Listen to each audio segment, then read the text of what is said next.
This is Akasvani, the news read by Indu Chukku. Prime Minister Narendra Modi today said the situation in West Asia has created challenging times as the region is a key hub for India's energy needs. Addressing the nation in his Mann Ki Baat program on Akasvani, Mr. Modi expressed confidence that the nation will overcome the challenge as it did during the COVID-19 pandemic. The Prime Minister expressed gratitude to the Gulf nations for providing all kind of assistance to over 1 crore Indian diaspora during this time. He urged people not to be misled by rumors and trust the information given by the government.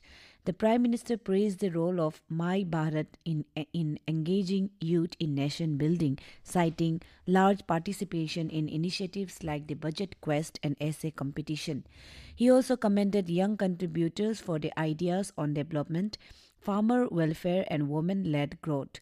Further, the Prime Minister said, with the onset of summer in several parts of the country, it is time to renew commitment to water conservation. The Prime Minister also highlighted mass participation in environmental efforts, noting that over 2.51 lakh saplings were planted at Varanasi in Uttar Pradesh in 1 hour, creating Guinness World Record.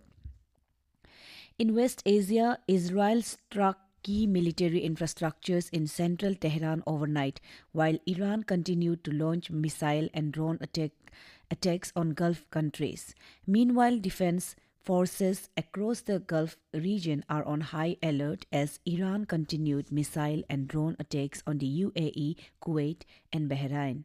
The strikes come in response to earlier US and Israeli attacks on Iranian steel plants.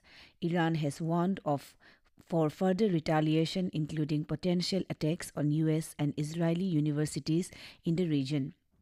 Iran-backed armed group Houthis in Yemen has also carried out a second missile strike on Israel.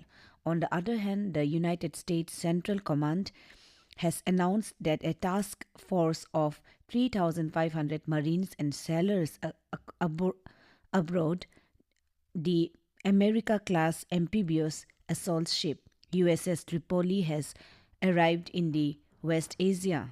Sources said the force are expected to be positioned within striking distance of Iran, including its critical oil export hub on Karg Island.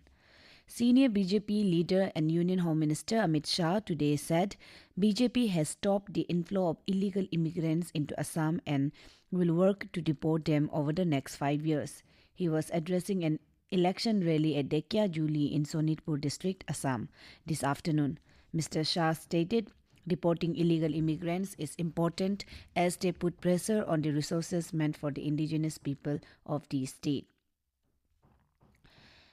Arunachal Pradesh Chief Minister Pema Khandu on Saturday emphasized the state's vast natural and resource potential, reiterating the state government's commitment to converting these assets into sustainable revenue through well-defined policies. Officials from the National Hydroelectric Power Corporation who accompanied the Chief Minister said the Subansiri Lower Hydroelectric Project is expected to generate 2,000 MW of power by December 2026, making it the largest hydroelectric power project in the country.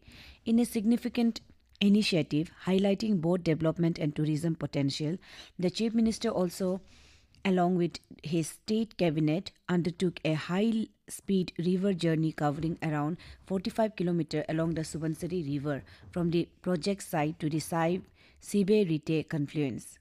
In the Under-23 Tri-Nation Football Championship 2026, India has booked a place in the final by beating Bhutan by 5-0 at the Golden Jubilee Outdoor Stadium in Upia, Arunachal Pradesh. Further, India and Tajikistan will battle it out to win the championship in the finals on the 31st March. Arunachal's Ruba Tadu won gold in the 88 kg category and Lalu Taku clinched gold in the 94 kg category in the weightlifting men's section of the ongoing Khelo India Tribal Games. In football section, Arunachal men's and women's teams have reached the semi-finals with a group match still remaining. That's all in this news bulletin. Namaskar.